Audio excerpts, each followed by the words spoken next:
Bienvenue sur la vidéo bonus « Comment déterminer, poser, respecter mes limites et me faire respecter ». Vous regardez la 3e capsule « Comment déterminer des limites saines dans mes relations ». Au cas où vous n'auriez pas eu d'infos précédemment, sachez que les capsules proposées sont complémentaires à l'épisode 25 du podcast Relationnellement Vôtre. Si vous voulez l'écouter avant d'aller plus loin, le lien se trouve dans la description de la vidéo.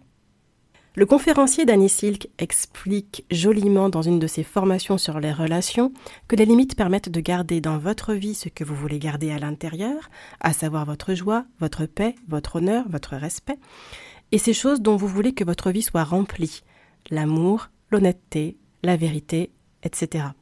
Vous voulez que toutes ces choses restent dans votre vie, qu'elles en soient remplies, alors il est nécessaire de déterminer quelques limites pour garder tout ça à l'intérieur. Les limites vont aussi laisser hors de votre vie ce que vous ne voulez pas y laisser rentrer, à savoir l'irresponsabilité, les comportements abusifs, le déshonneur, les relations chaotiques, toxiques. Et enfin, les limites protègent aussi vos priorités, votre temps, votre énergie, vos ressources, vos relations. Ça vous appartient et ça n'appartient à personne d'autre. Personne ne gère votre argent, vos talents à votre place. C'est à vous et c'est votre décision. Peut-être que vous vous sentez impuissant sur certaines choses, mais c'est parce que vous continuez à croire que quelqu'un d'autre peut vous contrôler ou peut contrôler votre vie, alors que ce n'est pas vrai. En fait, vous êtes garant de ces choses dans votre vie. Ce sont vos choix, votre responsabilité, pas ceux ni celles des autres. Quand on en vient aux limites, les raisons pour lesquelles vous les posez, c'est parce que vous gérez votre oui.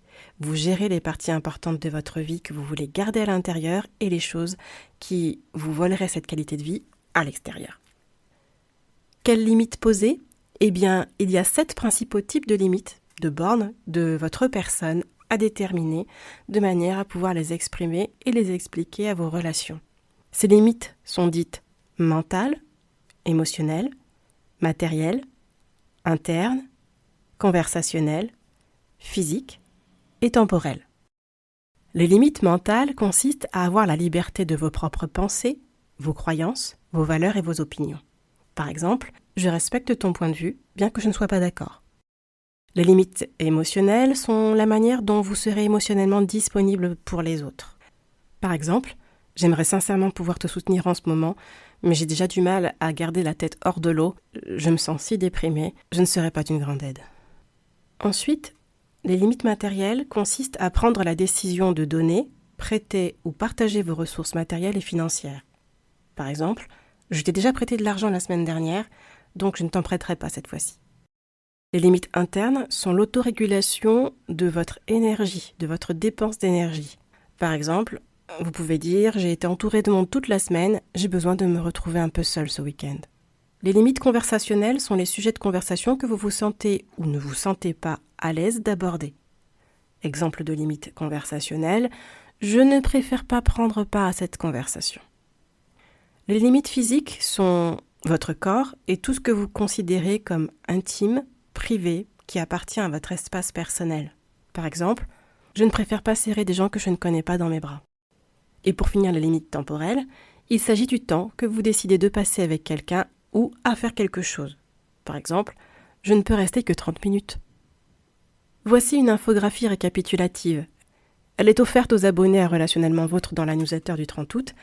Et si vous aussi vous souhaitez vous abonner à Relationnellement Vôtre, pour pouvoir bénéficier des bonus offerts, le lien se trouve dans la description de la vidéo. Pour chaque type de limite énoncée, je vous propose dans un premier temps de déterminer ce qui vous est intolérable, inacceptable, insupportable. Ensuite, déterminez ce qui vous parle, ce qui vous correspond, ce que vous aimez, ce que vous préférez. C'est ce qui vous permettra de délimiter les contours de votre personne dans chacun de ces domaines. Et bien sûr, la manière dont vous le ferez est relative à votre personnalité, à votre vécu, vos relations passées et présentes. Surtout, ne vous mettez pas de pression à vouloir adopter les limites de vos proches. Vous n'êtes pas eux. Donc autant continuer à être vous, n'est-ce pas ? Sachez que les limites ne sont pas figées.